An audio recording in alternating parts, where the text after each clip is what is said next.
Mon point du jour est le suivant. Pourquoi dans notre pays, nos décideurs ne se saisissent pas de sujets qui concernent des minorités? Déjà, ces minorités sont des Sénégalais à part entière et en même temps, les sujets qui les concernent directement touchent aussi indirectement la masse. Bonjour, je m'appelle Aminata Ethior, je suis journaliste, chroniqueuse sur RFI, chroniqueuse aussi ici sur Tract, pour y aller c'est tract.sn, et je suis aussi la fondatrice de Cetalma, une agence digitale de création de contenu et un média spécialisé sur le marché de la beauté et des cosmétiques en Afrique. Savez-vous qu'une femme sénégalaise a 6 semaines de congé maternité avant l'accouchement et 8 semaines après? C'est peu, c'est très peu pour beaucoup de femmes salariées aujourd'hui. Laisser son enfant de 2 mois pour aller retrouver le chemin du travail, plus le fait de trouver une organisation pour sa garde, que ce soit une crèche, une nounou ou trouver une personne de la famille qui va assurer la garde, c'est du stress, c'est de la charge mentale et ça fait beaucoup pour quelqu'un qui a accouché il y a à peine 2 mois. Et si vous avez eu des jumeaux ou des complications durant l'accouchement, c'est encore pire. Le corps n'a pas encore récupéré, les émotions sont encore vives, la fatigue physique et émotionnelle sont à leur paroxysme, mais il faut quand même aller retrouver le chemin du travail. Les congés maternité, la durée des congés maternité aujourd'hui dans notre société, c'est un véritable problème. Cela fait 9 ans que j'écris des articles et je fais des chroniques sur des sujets de société. Et parmi ces sujets, le souker au corps revient souvent.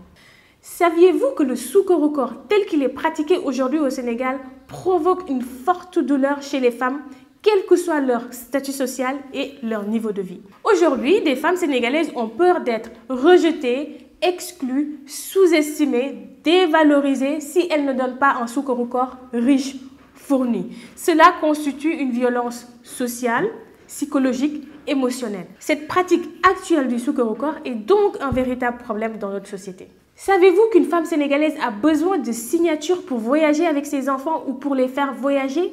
C'est douloureux et extrêmement contraignant pour une mère. Et pour finir, savez-vous combien il est extrêmement difficile d'adopter un enfant lorsqu'on est une femme seule ici au Sénégal?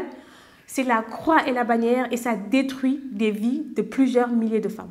Maintenant, quels sont les points communs de ces 4 exemples? Je pourrais en citer d'autres exemples. Mais quels sont les points communs de ces 4 exemples? 1. Ça concerne des femmes. 2. Ça concerne une minorité de femmes. 3. On ne s'en occupe pas. Notre société et nos dirigeants ne se saisissent pas de ces problématiques pour les résoudre malgré la douleur chez les concernés. Mon observation est la suivante. Pourquoi on ne s'en occupe pas? Parce qu'à chaque fois, il y a un argument de taille qui entrave tout début d'action et qui est « ça ne concerne pas tout le monde, donc ce n'est pas important ». Ce n'est pas un problème, point barre. Sur les congés maternité, par exemple, on dira que les femmes de ménage ne sont pas concernées, les femmes rurales ne sont pas concernées, donc ce n'est pas assez important, ça concerne juste une minorité de femmes. Sur le souker au corps, on dira que non seulement c'est un problème de femmes, mais c'est un problème urbain, dakarois et pas national, donc ce n'est pas important, et puis hop, on met sous le sable.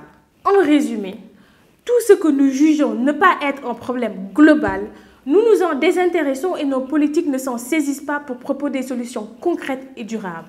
Et vous savez quoi? Nous avons tort. Je reviens sur l'exemple des congés maternité. Je pense très sincèrement que la solution doit être politique. On ne peut pas se dire que les entreprises doivent augmenter la durée des congés maternité. On ne peut pas compter sur la responsabilité individuelle des hommes et femmes qui dirigent nos entreprises.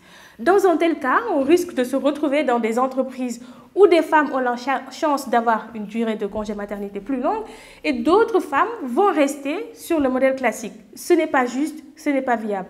Il faut un modèle où tout le monde, toutes les femmes auront la même durée de congé maternité. Et pour cela, il faut une solution politique, il faut une décision politique. Il nous faut donc des lois qui imposeront une durée de congé maternité plus longue et qui garantiront aux femmes la reprise de leur poste après ce temps d'arrêt. Mais encore une fois, on n'avance pas sur ce sujet parce que beaucoup se disent que ça ne concerne qu'une minorité et malgré la douleur que ressent cette minorité, ce n'est pas assez suffisant pour apporter des réponses politiques. Sauf que dans le modèle de développement que recherchent nos politiques, on note celui d'avoir plus de filles scolarisées, donc diplômées, qui rejoindront demain nos entreprises.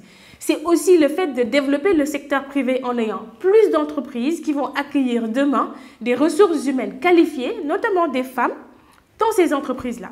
Alors, pourquoi on ne s'occupe pas de ce problème dès maintenant? Parce que des avancées dans ce domaine profiteront à un plus grand nombre de femmes demain. On est ainsi dans un pays où les projets d'infrastructure priment sur les projets de société parce que nos politiques veulent marquer leur empreinte par du visible.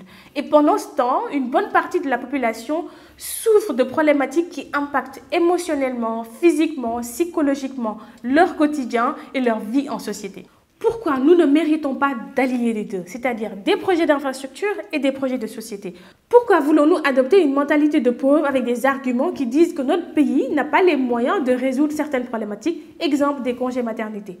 Pourquoi voulons-nous nous installer dans le fatalisme en nous convainquant que certaines de nos pratiques sociales sont beaucoup trop ancrées pour être changées? Depuis des décennies, le modèle de couple classique, c'est un homme et une femme.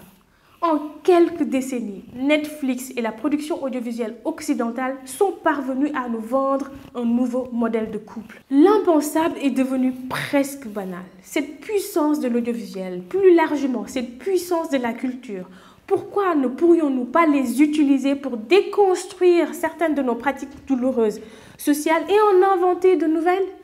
En conclusion, j'ai détaillé que 2 sujets et j'aurais pu le faire pour les autres, mais vous avez compris le principe. Et s'il y a une chose à retenir, c'est que les sujets qui concernent des minorités ne doivent pas être négligés par notre société et par nos décideurs. Alors parlons-en, ouvertement et sans tabou.